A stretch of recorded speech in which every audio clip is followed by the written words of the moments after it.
Hey, we are here today, everybody. We are talking to some of the backbone of Flat Earth. Today I've got Lee in a bit, Lee Earl, if you know him, and I've got Gary here. Gary, hello. Hi, Karen. How are you? All right? Yeah,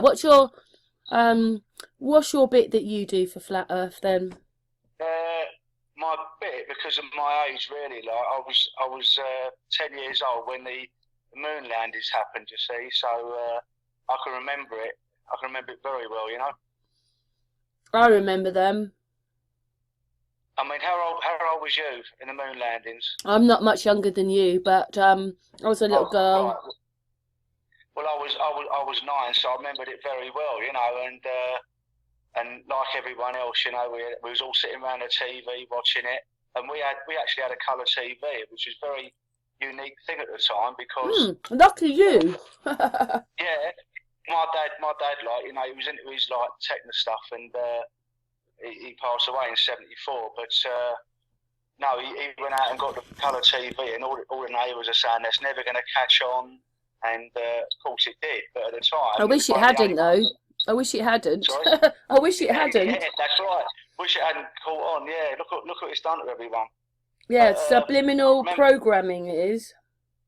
exactly, and of course the colours on the TVs in those days was absolutely horrendous. It was like everyone's face was like so red. It was like a double decker bus. It's not like the sort of TVs you got today. The cathode ray tubes were sort of like the first ones, and they wasn't very good, to be honest with you. But I remember seeing the moon landings, and I think I even turned around to my dad and I said, "What? Why is it, not in colour? Whereas we're sort of like we're watching a colour Mm. TV, and you think they've had like movies out from Gone with the Wind like was done in colour. So That was to why cover wasn't it up the done? mistakes, wasn't it? Well, of course it was, because what you got to remember, it was like all second generation. You actually NASA controlled everything. They controlled all the sort of like TV, the sound, everything. And what you actually had guys in there, say from CBS, Fox, or whatever, ITV, all just sort of like with their cameras pointed at another TV screen. So by the time you got it in your sort of like living room, it was pretty abysmal, to be honest with you. Which was obviously designed that way to make it not make people suspicious about what was actually going on. Hmm. But I want to go back. I want to go back a couple of years from that anyway, because in 1967 there was three guys that was really meant to be the first people on the moon. There was Gus Grissom, Roger Chaffee, and Ed White. Now he was like Gus Grissom. He was like the real bloke that everyone looked up to. He was like the top astronaut. He was like the The Justin number Bieber like, of one. the astronaut, yeah, the astronaut world. And but also he was one of NASA's greatest critics. And one famous thing he done, he actually put a lemon outside like the lunar lander. And of course, you can just imagine now, like in the Pentagon, sort of like all these generals sitting around and seeing With this a guy lemon. who was such a vocal critic, Karen. I mean, literally, he was actually meant to be doing the day after he actually died in the capsule fire. He was meant to be doing sort of like this interview where he was sort of like going to slate how bad it actually was. The whole sort of like Apollo program could have been scrapped because it was in complete disarray. What, you think they You had know, to get rid of him then? to make an example of him. But the thing is, what they did, rather than just sort of like make an example of him, they thought if they done Roger and Ed as well, they say, oh, it was just a fire. But I mean, it's pretty clear to most people that sort of like it was done on purpose. Because what you got to remember, if this guy was such a vocal critic, they was going to have to sort of like say to him, well, actually, we can't go to the moon anyway. We've got to fake it. How can you do that with a guy that was such a critic in the first place? You with me? Yeah. It couldn't possibly happen. And of course, once those poor guys were taken out, then you got the Three Stooges coming, Moe, Larry, and Curly. No, not really. Armstrong, Collins, and Aldrin were the yes men that were brought in afterwards. So not everyone knows this story. They were brought in afterwards, and obviously they had to be wised up about what was actually the real thing that was going to happen, which is basically sort of like faking it from start to finish. Right, so this other guy was going to tell the truth, but he got snuffed out before he could tell the truth. Well, yeah. There's no doubt. I mean, there's been programs about this because this guy was actually thinking he could go to the moon. I suppose in those days, everyone thought we could go to the moon. They've been sort of like doing all these different programs like Gemini before, but even when it happened, there was people that sort of like smelt a rat. I remember like one of my friend's dads. He turned around and said, "That's not on the blinking moon. That's in the studio." And he's just an ordinary working guy. But then you had other people, yeah. But then you had other people at the time that sort of like see through it straight away. I mean, one of the first conspiracy theorists was a guy called Bill Casing, and he used to work for a company called Rocketdyne, and in the early '60s. And when you see sort of like the supposed moon landing, straight away he could smell a rat for the simple reason he couldn't see any blast crater underneath the lunar lander, for a start. And then there was no dirt on sort of like the landing pads. There was just too much. There was too many things. So people were talking about it then. I had this big feeling because they only show us the news the way they want to show it to us now, and it's all done differently. And I'm thinking all those people, they were probably going, "What is it? I want to know."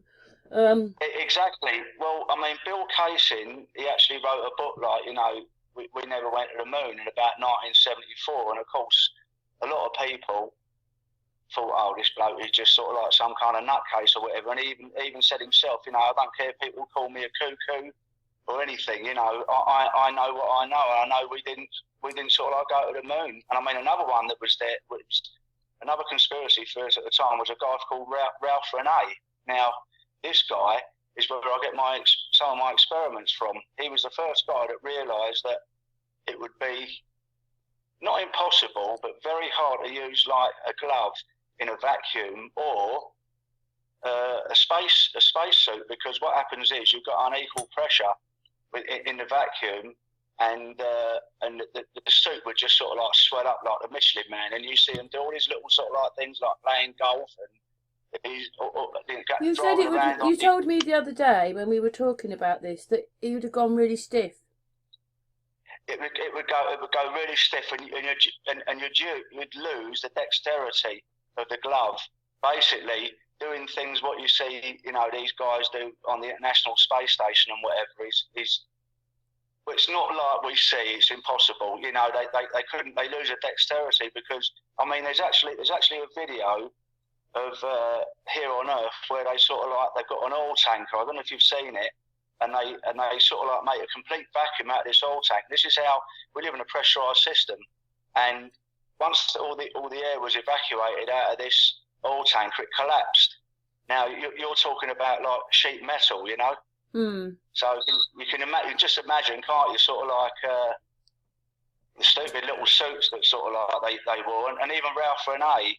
He turned around and said to NASA, he said, "Right," he goes, "if these suits are so good and they're meant to sort of like keep off the cosmic rays and all the radiation and whatever, I want you to suit up a couple of guys and send them to 3 Mile Island, where there was sort of like a nuclear catastrophe, like, many years ago. I can't remember when it actually was. Can I ask you something? Do you think the people today know exactly what's going on, or do you think that they're drugged or something? Sorry, Karen, do you think that they know what's going on, or do you think they're drugged?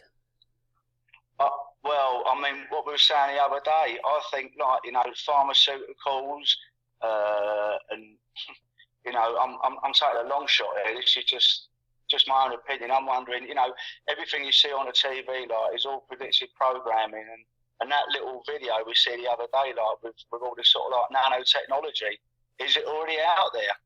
Is it? We just don't know. I mean, what we see in that video was quite sort of like large, but now they might have reduced that in size to where you could put it into sort of like into a needle, maybe in a syringe. Who knows? I mean, it's all conjecture, but it just seems very strange to me how some of us are with this awakening, worldwide, and other people just can't seem to get it. And it doesn't matter. some of my friends are highly intelligent, but they won't listen to me. If I try and sit them down and talk to them about it, they just say, "Gal, look, just don't talk about it." And you know, my family's pretty much the same. You know, they do. Oh, My I sister feel knows. for you. I know that's sort of what I get. You know, you can talk about anything you want, but don't talk about that. But they can talk about what they want. Well, I told my sister, you know, sort of like she phoned up earlier, and I said, "I've got to go, Bill. I want to go down to the hall because I want to be there to root her because I'm doing an interview like with someone that's involved in flat Earth and whatever." She said, "Oh, okay then." I mean, there's no point in sort of like trying to explain it to her because, you know, her attitude is, and I think a lot of others, they've got such busy lives, and especially with her at the moment, she's very, very poorly. Like, you know, she's got a broken ankle. I was running a day helping her. And I just think like it's just another intrusion on their already busy life. They're not I suppose. interested, I are don't know. they? Maybe what it is that we know who we are and we see out, and everybody only sees their little box they live in. I think that is correct, Karen. That is it. They live in their own little box, and some people. I mean, some people that are flat smacked, very often they turn around and say to me, you know, I say to them, go and watch Eric Debay's 200 Proofs, and next time I see them, they turn around and say, "Oh yeah, I get it, but how does it affect my life?" And I said, "Well, what I was telling you, this place is created. It's not just sort of like a random event like a Big Bang Theory and what they tell us." Thing is, if they know it's a lie, they wouldn't want it. Well, that's right. That's right. But I mean, it's like the moon landings. I mean, I was telling you the other day, and my father passed away in 1974, and my mother took me and my sister over to America. You know, and I hadn't seen my uncle for years. And he worked for I can say this with impunity now because I can't do anything for him. He died about age 92 a few years ago. So, you know, him and his wife had gone, so I can say it. Whoever sort of like it don't matter anyway. He worked for a company that had something to do with the guidance systems on the Saturn V. And I remember like driving through the desert with him through Nevada, and he said to me, this, I'm not going to do the terrible American accent I did the other day. He said, like, "Gary," he said, "there's this desert. There's two things out here." I said, "What's that?" And he said, like, "It's where the mafia used to bury their stiffs and where they fake the moon landings."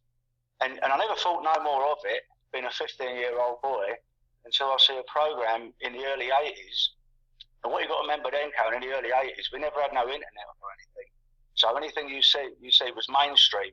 So this program was sort of like both. It was like you had the people that the negative view that sort of like, you know, believe we went there, and the positive view, like both. You had, and they used to sort of like fight it out amongst themselves. But If you believe this or not, I put this film on well, short film it is. It's only about 25 minutes long.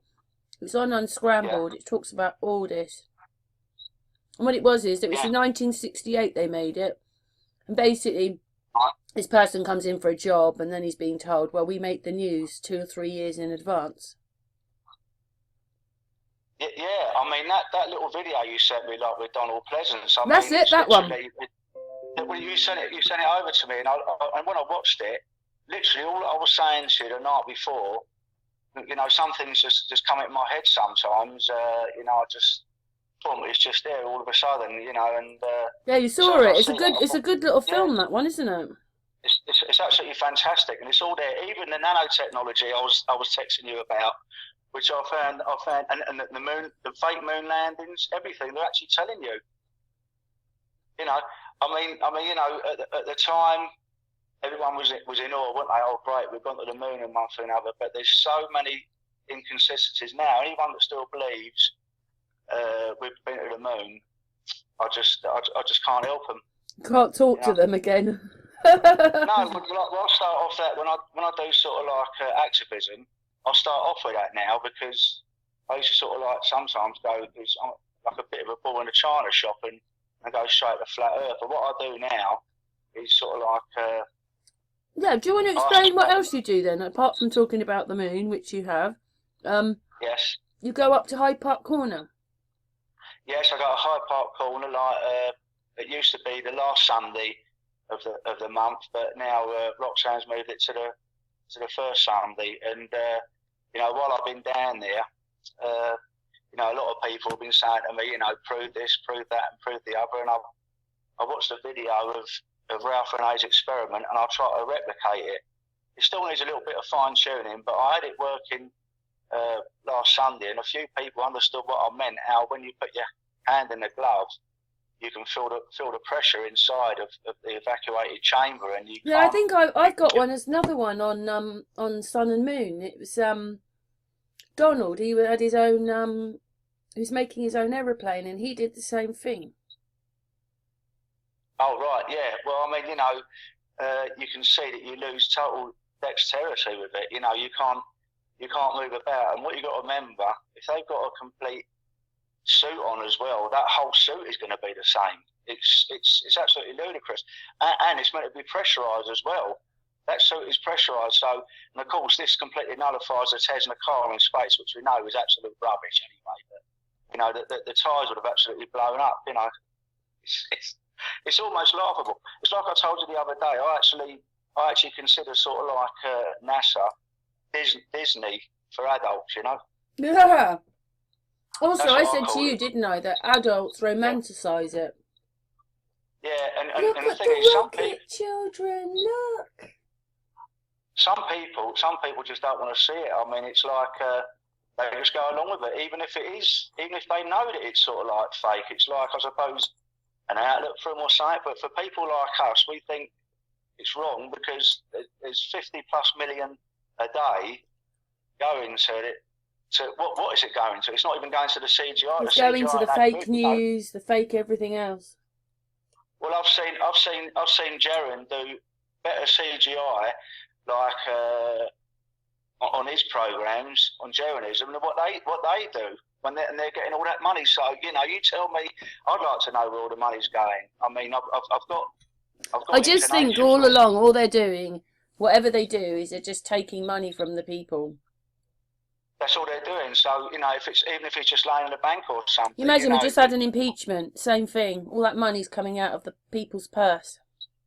It's just awful. You know, it's just. I mean, there was other people that sort of like see flaws in it. I mean, there's an award-winning sort of like photographer, David Percy, and Marcus Allen, who is like the editor of Nexus magazine, who's also a trained photographer. He went to photography school, and they dismantled all the photographs in the early 80s. But they were still thinking that maybe we went to the moon, but they done the photographs here on Earth to get a better quality. You with me? Mm-hmm.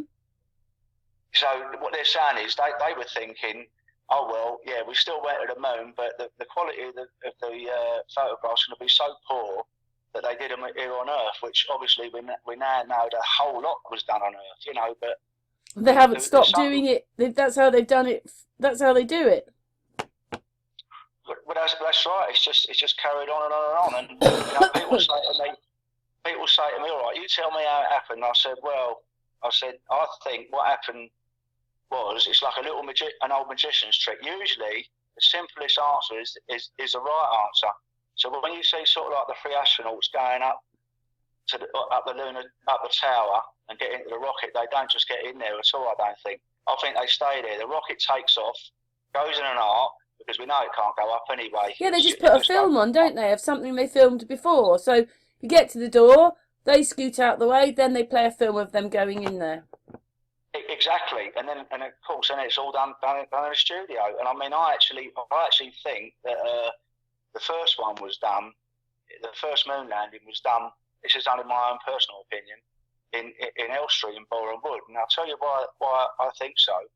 I used to live around that area, and I actually met a guy that was working in the studio about that time, and he was telling me he seems to think that sort of like they use some of the sets from 2001: A Space Odyssey, which makes perfect sense because they do this. I mean, when they made Carry On Cleo, it was because like the Cleopatra was sort of like was made with Richard Burton and Elizabeth Taylor, and they just use their set, so it makes perfect sense. They would do exactly the same thing with the moon landings, but then I think it was all shipped over to America and done. Now, another thing as well, I mean, when my Uncle Tony told me about the the desert being used for the moon landings, as when we was going through Nevada, and that is the same place where Area 51 is. Now, could it be that Area 51 is where sort of like all the moon landing sets are. And of course, if it was, obviously this is why you can't go anywhere near that place. Yeah, got to pretend that it's aliens and everything, but really it's because it's harbouring the moon surface. Exactly. Now I've seen Google shots of that area, and it looks like very much like a lunar landscape. So I'm wondering whether it's to throw people off, saying they've got crashed alien saucers there and one thing and another, which now we know is complete bunkum. Because my own personal opinion is this might be the only place there is where we're living. This is it. And some people get a claustrophobic feeling with that. I did do, first of all, when I started realising that maybe there's we know now there's no infinite universe and this, that and the other. It's just what the other side. It does freak you out a bit, doesn't it, when you realise your whole life is a lie? It was terrible. I mean, I wondered why I didn't do too well at school. I mean, I suppose there's two parts of that really, because I suffer from very slight Asperger's syndrome. That's one thing. I found it hard to concentrate, but also maybe subconsciously you know that it's all lies. You with me? Maybe you do know, and then some people that go along with it. What you've got to remember.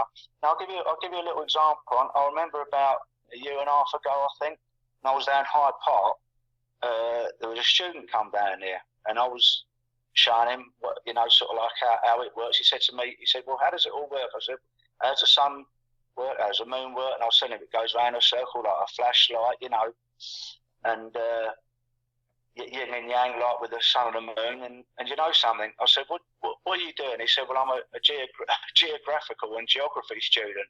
And you know something? I knew this bloke actually got it, Karen. And can you imagine if he's going back to sort of like Imperial College or wherever he was going, and turns around to his tutor and says all this, and he has to go along with what he's being told? He's not going to turn around and say to his tutor, "Oh, this is all bunkum, what you're teaching me," and he brings out the globe and whatever. And it's a terrible predicament, especially like if you've got student loans and one thing. We just got to go along with it, haven't you? Yeah, some of this stuff is bigger than us, though, isn't it? That's the worrying bit, and people will just scoot along instead. Well, this is the thing. I mean, the reason I speak out about this, because I think to myself, it's wrong. Some people can just sort of like say, "Okay, everything you're saying is correct, guys. I can understand that, but I just let them get on with it." But I mean, people like us, we see the wrong in it, and we want to do something about it. What we can actually do, obviously, is limited, but we just got to keep on pressing ahead and trying to get more and more people awake. And it's like my good old mate Dale said the other night, "Kill the beast." We've got to get more and more and more people awakened and try and get it to sort of like tipping point. It's a bit hard to know what to do, isn't it, really? Well, our hands are tied. Because a lot of people know there's something wrong. I think a lot of people do, and a lot of people don't speak out about it. This is the thing. It's like we got a vocal voice on it, which is good, really. But some people just can't do it. I mean, some people have got very busy lives. I can't understand it, and they just maybe that doesn't fit on their agenda, does it? That we are living on a flat plane rather than a spinning ball with space and space rockets. Is it some people, like I said, because it's Disney for adults? Maybe they enjoy thinking about that. They enjoy thinking about maybe one. I mean, look at Richard Branson. He's still taking like £250,000 deposit for taking people into space. Well, I'd like to see one of the clowns like that have paid that money up, because I say to him, something, mate, you've wasted $250,000. Mind you, they're telling us that though, aren't they? But we don't know whether he really is. I don't know. I mean, it sort of like in the paper, there's been some guys that have turned around and said, like, they put the money up front. But then again, can you believe it? Because it's the media again, isn't it? I know, and the media seem to be the backbone of it all, because they're the platform it all comes through. And so, but they're the ones filming it. Well, exactly. I mean, it's like that video we see the other night. They're actually telling you. They're telling you in 1968 what they're actually doing. And it's only sort of like in the last, few years that we've all worked out this is actually what's happening. But I've still got some mates that believe the news. You know, it's just incredible. You know, they'll say to me, "Oh, Gaz, this happened or that happened." And what I was saying to you the other night, Karen, when I was speaking to you on the phone when I was in the pub, I was looking around at all these people, and you can just see they're just so much into the system. Their cognitive dissonance and everything else is just like the indoctrination is off the scale, and you feel it's not always a good thing what we're doing, because you know, I'm a very sociable person and I like speaking to people, but you know, it's like you're talking to people that are completely on a different wavelength than you, you know? Yeah, and then you realise you've got nothing in common with them because you can't talk to them. It's very, very difficult. It really is, you know, and then you try and flat smack them or whatever, like, especially, you know, if it's a girl or something, it's a difficult thing, you know. I'm a single guy, and you turn around and I've spoken to some girls, and you know, they look at me like I'm completely, you know, around a twist, and they won't sort of like speak to me again. It's a difficult one, really, you know. Aww. There you go. But I mean, everything is so wrong, right? I mean, I'll give you a little example. You know, we just recently had an election, haven't we? Yeah. Well, one of my mates, Colin, is a highly decorated guy in the military, and I see him lovely fella. I see him in a pub, like, you know, and he said to me, "All right, Gaz," he said, "who'd you vote for?" And I said, "Well, nobody, Colin." I said, "Because they're all working for the same people at the top of the tree." He said to me, he goes, "But Gal, do you realise people have died for you, and you know, in wars and conflicts?" And I said to him, "Well, do you want to see the? Oh, you know, it's a sticky subject for me. I don't really want to speak about it because it is my mate. How can I turn around to him and say that probably some of the conflicts he's been in have probably been scripted, if not all scripted, or at least a sort of like the fuse been set for sort of like it to carry on, like the two Gulf Wars that we had, you know?" Yes, I know, especially as the same thing. I just told everybody, you know, when on Scrambled channel that I'd made a video with Boris in sort of, there's like 2 cars can go down that bit outside 10 Downing Street, and they put Boris sort of in the middle of, not in the middle of the road, but they put him in the road, and you can see the photographer standing next to the camera, and Boris looks like a Monopoly board piece on the road. So you know they filmed this a long time ago, and the outcome was always going to be he got in with an 80-seat majority. Well, I just think it's like they're all selected, aren't they? They're not elected. They're selected. But you know, people. I haven't voted since 1979. I mean, even before I was like awakening to what I am now, I knew that all politicians like were in it for themselves. You know, they're finger in the honey pot, get what they can out of it. You know, you do get some exceptions to the rule. I know the royal family are in on it. Yeah, I mean, you know, Anthony Wedgwood Benlight walked out with the second Gulf War because he didn't agree with it. So, I mean, I know all of them are a little bit crooked, but I think some are worse than others, you know. Oh, what to do with it all? They're just a bunch of actors. Well, they are, you know, and you know, I used to watch Question Time, and when I was sort of like looking after my mum, you know, and she was very ill, and she used to like watching all that stuff, you know, and I used to have to sort of like cringe and watch it with her, and you just see that it's just totally scripted, the whole lot, you know. I know, and what do you do when everybody else is so asleep? It's like we're watching one of those movies, you know, when they're put into a complex and they're trying to get out. Somebody realises this isn't right, we need to get out of here. We're in the same thing, but there's nowhere to go, there's no one to go to. This is the dilemma we got, isn't it? It's like you know, we've all got sort of like our little group to sort of like talk to one for another, but that's about it. I mean, you know, who do you go to? There's no one else. I wrote to President Trump. Of course, he didn't reply. I put all the videos in, and I said, "Look, you're in one of these." And I said, "Who's running the country, the military or you?" But he never replied. But I've changed my mind since then a bit more, because it was like I was doing it for a myriad of reasons, and then since then I've realised, oh my God, he's one of them. Oh God, you know, like I've realised that they're all part of the same thing. Well, I mean, I don't think anyone can be sort of like in power, you know, without sort of like being part of the other side and being a puppet. I mean, you know, I mean, I've been looking a lot actually in President Kennedy, and I'm gonna upset a lot He's of one people of them. here. He's wearing glasses when Yeah. I looked at the Well, footage. He's I'm got glasses on. Well, I mean, and when you remember President Kennedy, he said, like in that speech in 1961, you know, we're going to go to the moon before the decade's out. So obviously he was already like well informed about what this place was. You know, a realm with a sort of like with a dome, a membrane, firmament, whatever you want to call it, over the top of it. So he was part of it. But I mean, I tend to sort of like decipher things, and I'm like Russian vids on this. I'm not sure like. Now, I don't agree with Russian vids like that he never actually got killed, but it definitely weren't what we see. I mean, one little thing. I was watching a video. I think a lot of them are just, you know, even Elvis Presley. They're not real people. They're made for the television. Yeah, that's right. I mean, look at Elvis. Like, you know, have you seen this guy like that's meant to be the gardener at Gracelands, and is the image like of what Elvis would look like today? You know. Well, there's another one called Johnny Hara, and I must admit, when I'm looking at some of the footage, you're looking at it, and I'm thinking, that's Johnny Hara. Johnny Hara played him there.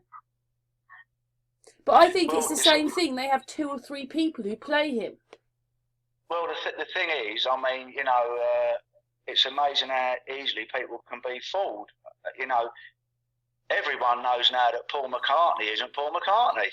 It's Billy Shears. It's like, you know, I don't know what happened. He had an accident in 1966, whether he was taken out because he didn't want to go to the agenda, or you know, because. I mean, it's hard to believe he died just accidentally, but then they stuck someone else in. Well, I mean, this guy, like the new guy, this Billy Shears, he's like he's about 3 or 4 inches taller, and I mean, I remember seeing a video once where sort of like sometime about 1967. The 4 of them like went to a nightclub or something in Manchester, and they've all gone in one after the other. Lennon, Harrison, Ringo. Along comes this other fella, like, and the bloke at the door turns around and says, like, "Sorry, mate, you're not part of the guest list." He said, "Don't you know who I am?" He said, "Who are you?" He said, "Paul McCartney." He said, "Look, mate," he said, I don't know who you are, but you're definitely not Paul McCartney. And I'll tell you why, because I went to school with him. He's the same height as me, you know. So. It's a joke, really. How people are fooled so much, you know, with that. I mean, it's mind you, look at it though. They can get almost anything past us. That's why they've had the moon thing since the 60s. Well, I'm wondering if it's like the Tesla car. Also, did you used to see like... it differently? Like years ago, it didn't look that bad, but now I look at it and I think, how could I have ever have believed that this was real? How could I? Well, do you know something? Today I was round my sister's, and like my brother-in-law's got like every TV station known to man. You know, it's got everything. And I was in the other room, like my sister was laid up in the other room next door, and I was watching all these channels like with NASA Unexplained Files and all of that. And I'm looking at it and I'm thinking, there was a time when I actually believed this stuff. And now it does look like a comedy show, and I think you're right. I think as we've sort of like evolved in this movement, we can see it so clearly now, whereas before we couldn't. We just couldn't see it. Yeah, you know, like I used to have to look at it, and then, you know, like for people, I'm slowing the footage down to show them, but I don't have to slow it down now. I can just see it. It's like getting another pair of eyes, isn't it? It's like another eyesight you get. It's like we've got sort of like you know, X-ray vision now. I mean, apparently, like in Australia, when they were getting like the live feed from the moon, there was a Coke bottle or something like on the ground, and a load of people sort of like phoned up and said there's a Coke bottle, and then they sort of like cut it, and then they sort of like changed it. Whoa. But you know, I've actually heard a woman that sort of like actually see it. You know, phoned up that she's still alive today, I believe. She's about in her 70s or 80s, and she phoned up and said, "I just see a Coke bottle." Oh my goodness. And listen, Karen. Oh, but that could have been some programming they were putting in there. They wanted you to see the Coke bottle because it was subliminal messaging. Maybe that's what it was. I mean, there's so many things. What about the lunar rover? My mate turned around and said to me, he picks up on things. He said, "Gal, I can't work out how they got that lunar rover there. It was just on the ground, wasn't it? And there was no wheel tracks. But how's it going to fit into the lunar lander? Now, why didn't we think about that at the time? Because it's the size of a Jeep. It is a Jeep. It's funny you say that, because a guy has worked out that the chassis of it is a Willys Jeep. Now that thing costs like millions, and it's actually a Willys Jeep. Like, that's all it is. You know, Willys Jeep with sort of like electric motor on it.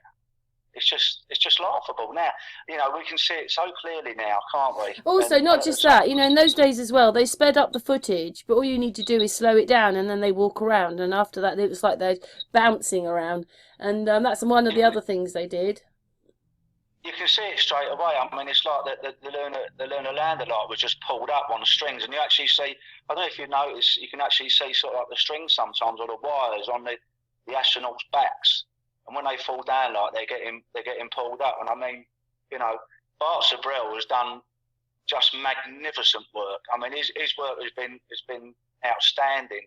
You know, and funny thing, what happened on the way to the moon for me, just if anyone watches that and still believes in the moon landings, well, I can't help you. You know, you're on your own. So the moon is your pet subject then, when you go to Hyde Park. Really, that's what, it has been for a long time, because I suppose, you know, you was around like when it actually happened, and basically it broke my heart first of all when I realised that it was all fraudulent. And I'm going back now to sort of like the early 80s really, when I knew it was a load of rubbish, but I didn't know about flat Earth then. You know, when flat Earth come along, it's like I knew it instantly. I mean, how you can not see it? I mean, I do understand physics quite well, you know, so I thought, my God, how stupid have I been?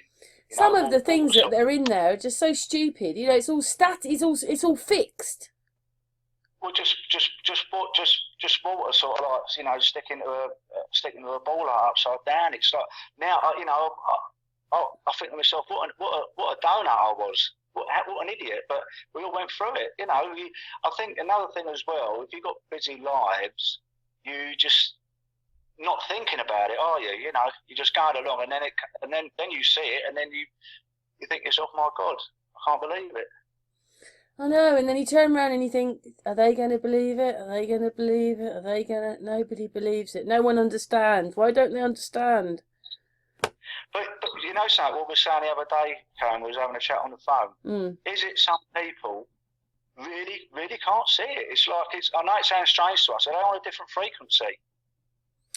They're on a different, vibrating, they're on a different frequency, and they really can't see it. I don't know what it is, whether it's just because we've opened our souls up. I don't know whether we're indigo children. I just don't know what it is.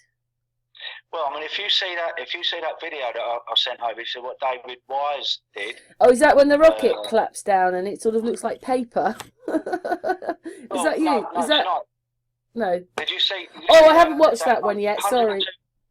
She's 102. She's 102 years old, and David Wise went to sort of like visit his mother like in a care home, and there was this old woman there, and he started talking to her. She's almost blind, like, bless her, you know, but she was lovely, and I almost come to tears, like, and he turned around and said to her, when was you born? And she said, 1918. He said, what was you taught when you was at school? What was the shape of the earth? And she said, flat. So obviously, she was still at school at a time when they were still teaching. Right, yeah. I think it was the Second World War. I think the Second World War was about taking the infrastructure out and selling our children. And that's what Hitler was part of. And it happened when we went to America. When we first went to America in the 80s, they were told, well, there's dysentery, there's all sorts of things wrong on the boat, so you're going to be quarantined. And while they were quarantined, they took the children. And then they sent them off wherever they sent them off. So it started then, but Hitler was part of that. So he was taking the buildings out like we were, destroying the infrastructure. And we were electric. We were going the right way. I know, it's just terrible, isn't it? I mean, you know, Hitler was a Freemason, and I believe that he didn't get killed in a bunker anyway. I think they shifted him off like to Argentina, and apparently, like he died in 1962 or 1963 in Patagonia, and some guy done an excellent job. Like he was, I don't know whether he was sort of like he was trying to find what Nazi sort of like, you know, war criminals or whatever, but he went down with photographs of Hitler, and he showed Hitler in this little village like to these people, and they said, "Oh no, we don't know him." So very clever. He thought, "I know what I do." Now you can do this with computers now, didn't you? He took the tash off, made him lose his hair and one another, and all saying, "Oh yeah, he was here. Yeah, he lived over there in that little hut over there, you know." And you know, why are these people? They got, listen, Karen, they're like, you know, goat herders and whatever. Why would they lie about something like that? And I'm wondering whether sort of like Hitler was, the CIA knew that he went down there because apparently, like, you know, Prescott Bush was sort of like selling him metal like in the Second World War. Now, why didn't he get done for treason? You know, they sell things to both sides, don't they? The fakers always win. That's what I see. The fakers win. Of course they do. You know, there's one law for them, one law for us. You know, it's terrible. I mean, I've actually sort of like heard that, you know, Prescott Bush sold the sort of like the railway lines to Auschwitz. You know, what the truth in that is, I have no idea, but it wouldn't surprise me in one little bit. Well, I've been to Auschwitz. Have you been there? Yeah, I went there when I was not a flat earther, you know. Right. And it's a bit like, oh, if only, because I would have had different eyes. When I was there was this buzzing going on. And what it was is, there was these two girls, they weren't English, but they were speaking in English. They said, "Can you hear that buzzing? I've had it ever since I got here." And I had to go, you know, because I could hear what they were talking about. I had to say, "I can hear that." There was this buzzing the whole time we were there. I don't know what it was. It was going on in my head. Blimey. Not everybody could hear it, because the person I was with, I was going, "Can you hear that? Can you hear it?" And they're going, "No, I can't hear anything." I was saying, "Are you sure you can't hear that?" And of course then these girls said at the top, you know, "What's that buzzing? I've had it since I've been here." And so I don't know what goes on there, but yeah, you know. I'm wondering, like, if, you know, such terrible things have happened there, that there's residual sort of like energy within the place or something. I don't know. You know? I don't know, but a lot of people don't realise that one side is wooden huts and the other side is brick huts. All the brick huts are there. The wooden huts have been burnt. A lot of them have been burnt down, and just the chimney breasts are there. Oh, right. What difference it makes. And then of course the well, you know, the thing that they're supposed to have burnt them in is under it got knocked down, and then they built this big lump of concrete, and then nearly every country's language is on it, like, "We hope this will never happen again," and all that. So that's what's there. So they haven't taken it away, they've just covered it with concrete. But that's all part of now becoming well, you know, people go and visit it.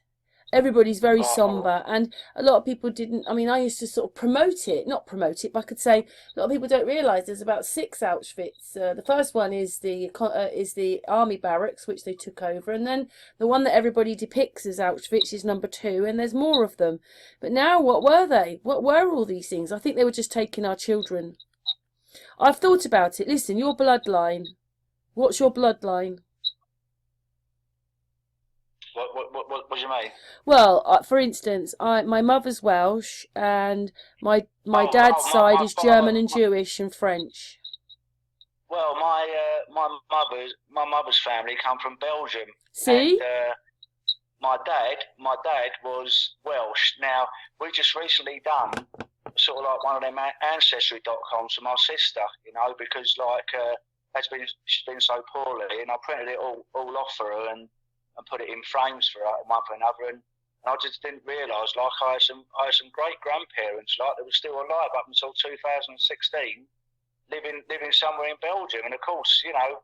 See, we've all been moved around. None of us are from where we were from. Like, I should be. I'm a European. You're a European. Most people in this country are European. Well, do you know something I was saying the other day, Karen? I don't think we really know what went on a couple of 100 years ago. History is complete fabrication. I think it's only a couple of 100 years ago, whatever it was. And then, of course, whoever won wrote the history and changed it. I think sometime in the middle 18th century, something big happened, like some kind of reset, mud floods. I mean, there was flooding though, because Brighton, for instance. I found this quite amazing. Like I looked up, it just brought up one day all these. It's on Unscrambled. All these windmills, and looking them up. So say there was 100 windmills. There was more probably, but just say there was 150 of them were all around Brighton, and Brighton had flooding in the mid 1800s. And what do you think windmills do? Go on. What do you think they do? Well, people think they were used for grinding up corn, wheat and whatever, wasn't it originally? Well, that's one of its jobs. What's another?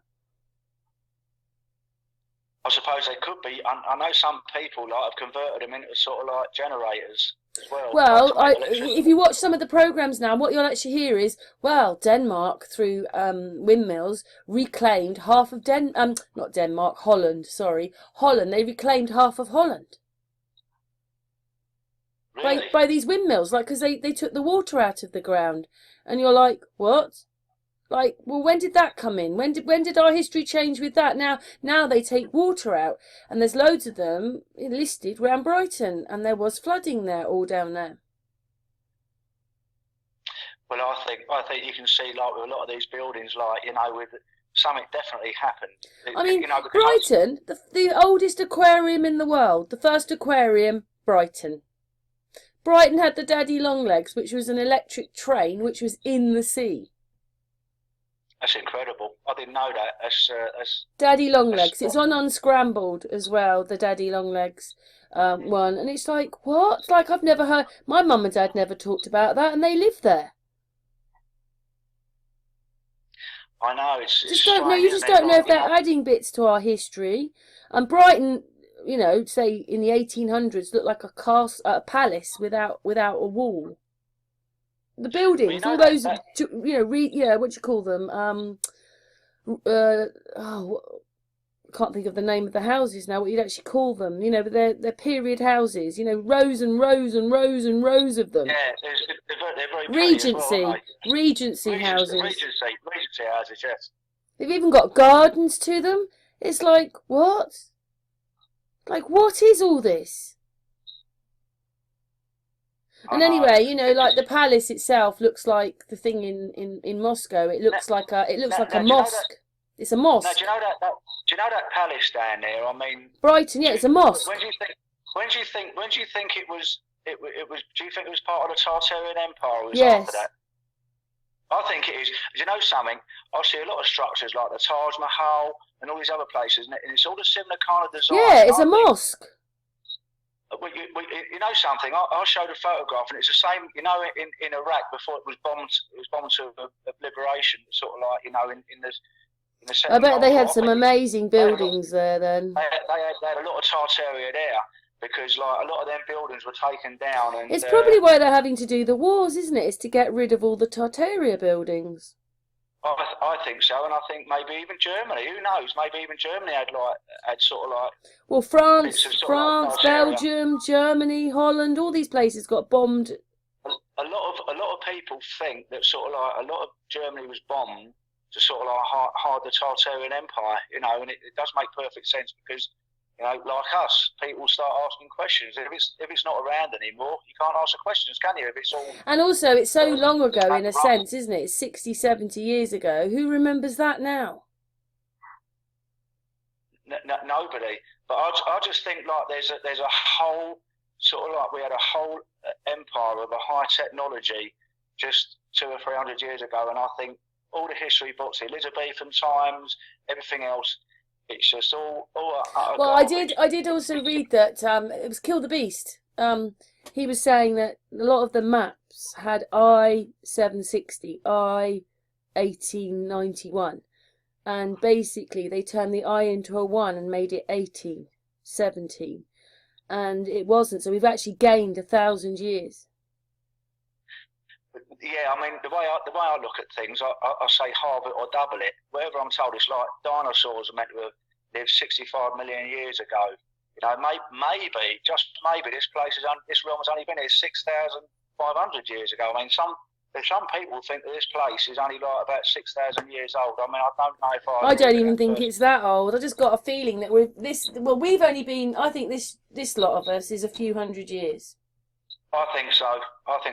And do you know what we were saying the other night? It's funny how sort of like some of us seem to see all this stuff. It's like there's something in us, you know. It's like it's a subconscious thing where we're sort of like we're seeing this stuff, and other people can't see it. It's quite amazing, really. You know, more and more people are getting awakened, but it's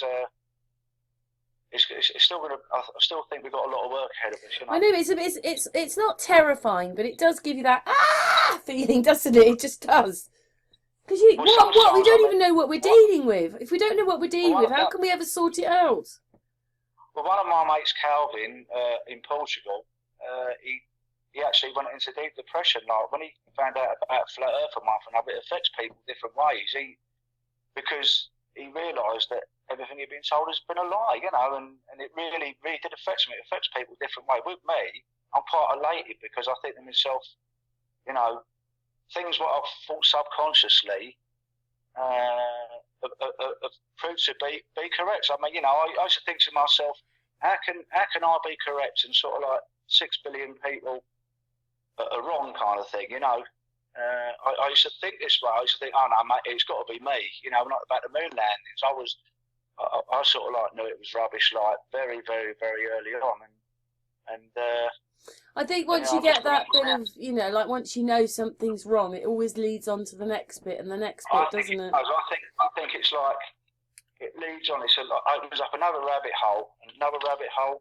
I mean, you know, like 9/11. It's just like it's an absolute joke. I mean, I remember. Yeah, we all thought it started there, but that's where a lot of people woke up from, isn't it? From that. Well, I'll tell you what happened. It was before my accident. Like, you know, it was a year before my accident, and I was a courier at this time, and I went into an office down in the city, and they were watching this on the TV, and all the girls, all the typing pool were around there watching, and I said, "What's this?"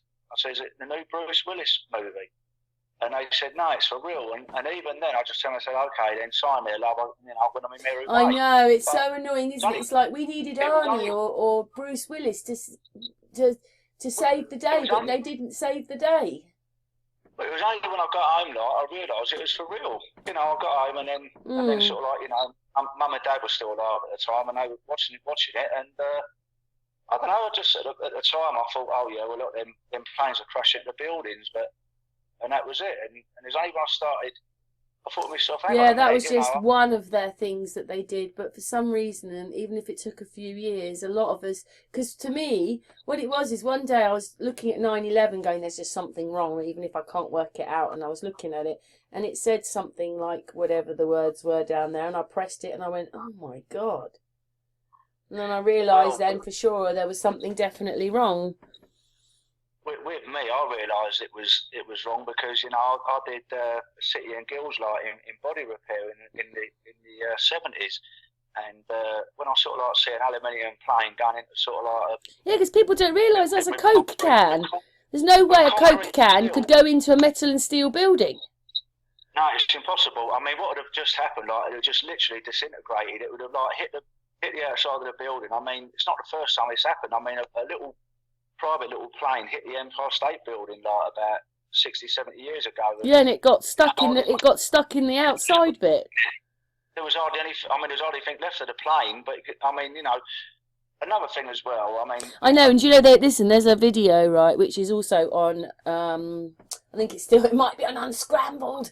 That one, but basically they tied a Falcon plane to a track, and it was doing 500 miles an hour, and they wanted to see what happened when a plane hit. I bet there was nothing left of it.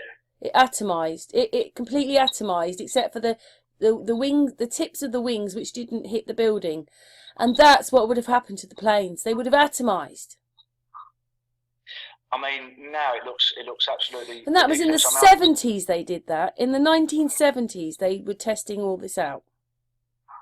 Well, some people believe like there was no people killed. I mean, I'm sure there must have been some people killed. What, 9/11? You mean? Yeah, but I'm sure there must be people like that are not being killed. Basically, they fabricated their names and whatever, you know.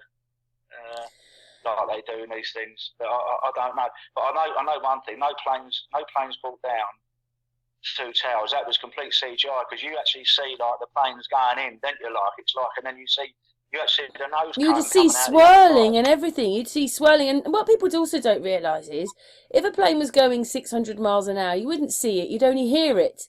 And we're watching these planes going into the buildings as they've slowed them down on the footage.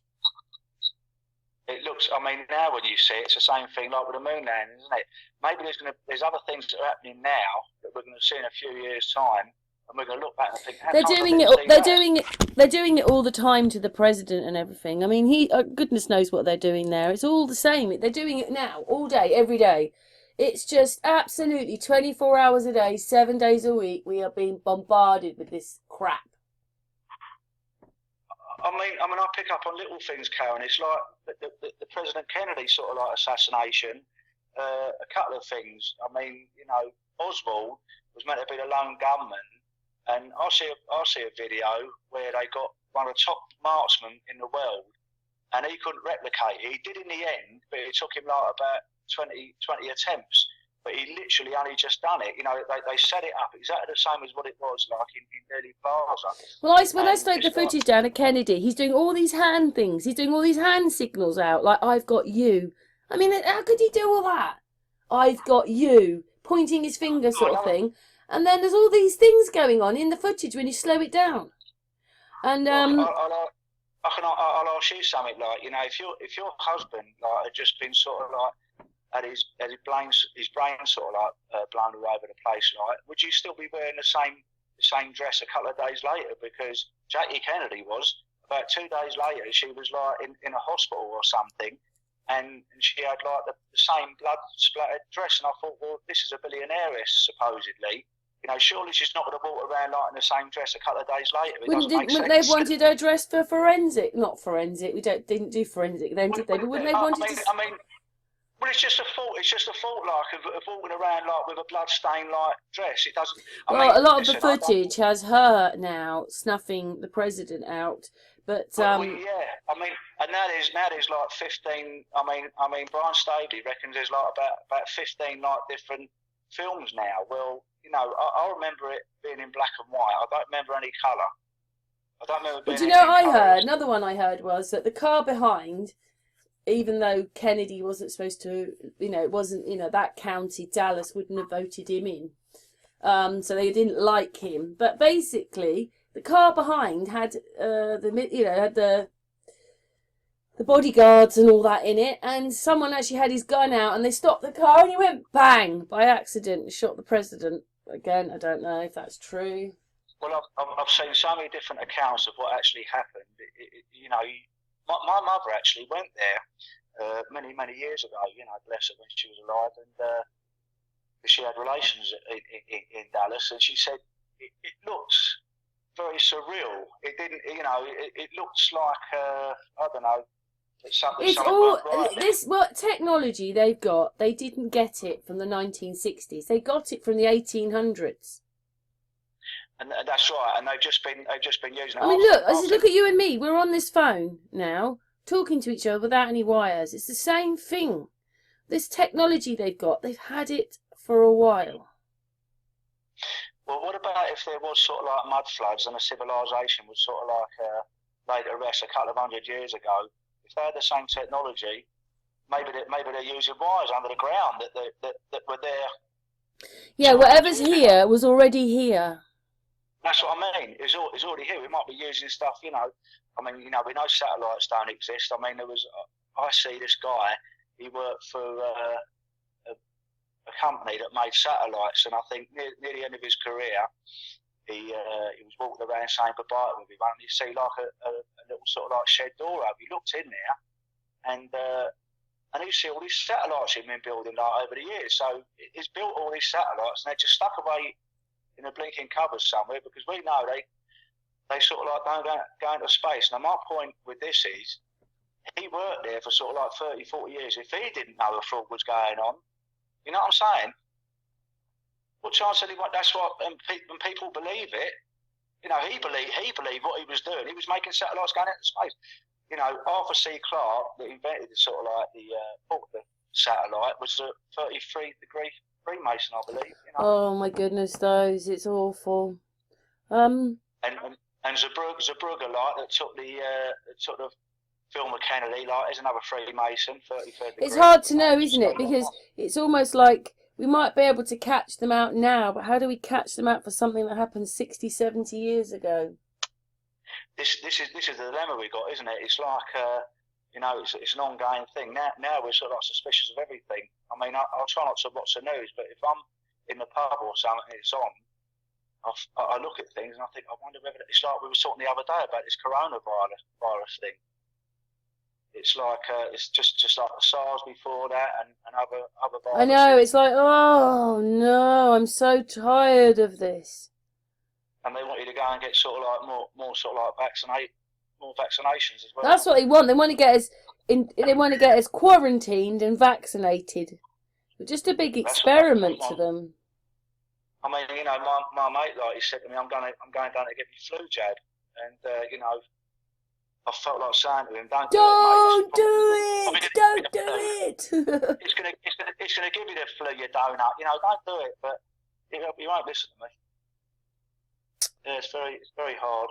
It is. Well, we've been going for an hour now, and considering you said you were a very shy person, you've done very well, Gary. Oh, thank you very much. Yeah, I'm sort of like, I suppose it's not too bad because I like to meet people face to face and whatnot, but I'm not sure I like to go on sort of like these podcasts with people on it. I prefer to do it like I've done it with you, to be honest with you. Just speak. There's a man who goes to Hyde Park Corner and stands there and talks to everybody. I think, to be perfectly honest with you, I think it's my little shield doing that. I can talk to people. I used to work the markets, but sometimes I can be quite shy as well. Anyway, we have to thank Marilyn as well. Oh yeah, I'd like to say hello to thank you to my friends like Marilyn and Cosmic Cat if they're listening. Yeah, big hugs to them and thank you very much. Big hugs to them as well. Yeah, big hugs to you as well. Well, and hopefully, I was speaking to Marilyn the other day, and I said maybe when the weather gets a bit better, like we can drive down and meet up face to face. Oh, that'd be really nice. I'd like that. Yeah, we come down in a van or whatever, Oh, cheap as chips. Yeah, I might be seeing. I think when am I seeing? I might be seeing her like this weekend. I don't know. Might be this weekend, but very soon anyway. Well, it would be nice to meet up. Gary, it's been an absolute pleasure doing this hangout with you. Thank you so much. Okay. I can actually. I've never done it like this before, but obviously, like I've got the experience of what I've done at Hyde Park Corner. I did the Global Eye tour up in Milton Keynes as well. So it's I can tell that you're very into the moon bit. Well, that is my forte. I think there's not many people out there that have got the knowledge of me with the moon, because obviously, like of my age, being nearly 60 now. Shall I put the little video in at the end with your glove? The thing is, who was down there? The Irish fella, like he filmed it and it never come out. I think it's best if you wait until sort of like the next one. And what I'll do, maybe you can get it. You can. Yeah. You send it to me and I'll put it on Sun and Moon. Yeah, because I've got the new improved version coming out. I'm getting like a little electric light pump that I think is going to evacuate the chamber even better. It make the glove as stiff as a ball then. And I mean, it's nowhere near the tour you've got in so-called vacuum of outer space. It's absolutely. So basically, an astronaut just wouldn't be able to move at all, would they? They'd be, I can't move, I'm stiff. They'd be like Stretch Armstrong, like that sort of like picture I sent you, like of the Michelin Man. But of course, another thing as well, we know we've got some kind of solid separation. You can't just have like a vacuum living next to a gas pressure. It's impossible. It doesn't. Yeah. It doesn't work. It doesn't work anywhere in physics in the world. Why should it work? They say the atmosphere gets thinner and thinner and thinner as you go up. It does, and this is another thing as well. This is why rockets can't work in space. I told you, it's like rockets can't work in a vacuum. They need something to push it. It needs something to push against. It needs the atmosphere to push against. It needs air. Push ground. and that is why they're going on art, because they can only go so high, because as the oxygen atmosphere and whatever is getting so thin, they'll end up just conking out and falling down anyway. Yeah, and you've only got to look at the pictures of time lapse of the rockets going up. You can see they go up and go down. Absolutely ridiculous, and like, you know, the old shuttle disaster, like, they found 6 of the people still alive, aren't they? Apparently. Yes, yes. Oh, it's just it's ridiculous. We're living in duality, as Michael would say. Duality. We are. We're living in a duality, you know, and we all sort of like we're all sort of like little sprogs on a gigantic big sprocket kind of thing, and we're all doing our little bit, and that's all we can do, and hopefully, you know, we can sort of like get all of our collective consciousness together. Yeah, because this whole thing, you know, we've got all the you know, in England now we've got all these immigrants coming, but they would always be coming because we were the immigrants once. We're all immigrants. Exactly. Like I said, I mean, you know, part of me is from Belgium, like, and I can't speak a bloody word of it. I can't speak a word of Welsh. I can't speak a word of Brussels. Like, all I speak was a horrible Cockney dialect. Well, the Welsh people obviously were there, so obviously because I'm half Welsh. Yeah. So that's So I wouldn't have said my mum thought that she was part of something else. She just said she's Welsh. So that's a good point. It's a very good point what you said, though. Really. There's not many people that are actually, you know, from here, are they? We're from all over the place. Yes. We're the same, you know. This is why when I hear some of my mates, like, you know, say, "Oh, there's too many Poles around here." Yeah, say, look up your history. What bloodline have you got in you? Yeah, and I'm you know, what they're not doing no harm. We're all human beings. We're all here sharing this realm together. Like, we should all just get on together rather than fighting. We're all one, Gary. We're all one. Just fighting for those psychopaths sitting around a table that couldn't fight their way out of a crisp packet. You know, that's all that's happening. We're all one. We're all brothers and sisters. We should all just get on. That's my opinion. Oh, lovely, Gary. Gary, thank you so much for this hangout. Thank you so much for explaining much more about NASA and stuff like that. And well, I mean, you know, I'd like to do it again, so I've got much more. You know, much more. Yeah, 10 till we do it again. But for this hangout, should we just end this hangout and we'll talk afterwards? So, okay, Gary. And chat room. Thank you so much. Yeah.